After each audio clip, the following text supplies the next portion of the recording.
વિજાપુર આજે હિન્દુ સામ્રાજ્ય દિવસના રંગે રંગાયું હતું। છત્રપતિ શિવાજી મહારાજના રાજ્યાભિષેક દિનને યાદગાર બનાવવા યુવા વિજાપુર દ્વારા ખાસ પાવનખીણ દોડનું આયોજન કરવામાં આવ્યું હતું।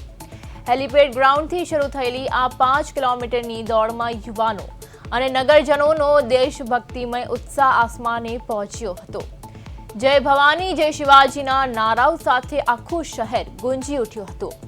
રાજ્યાભિષેક દિનની આ ભવ્ય ઉજવણીએ વિજાપુરમાં એક નવો જ રાષ્ટ્રપ્રેમનો માહોલ સર્જી દીધો હતો।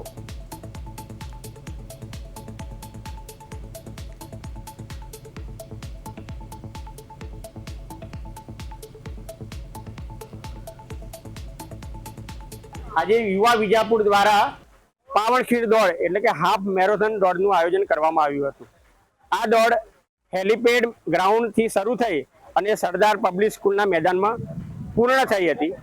આ દોડ માટે 175 લોકોનું રજીસ્ટ્રેશન થયેલું, એમાંથી 102 ભાઈઓ બહેનોએ ભાગ લીધો હતો અને જેટલા પણ આ સ્પર્ધકો રહ્યા એમાં પહેલો બીજો ત્રીજો ઇનામ આપણે આપવામાં આવ્યું હતું।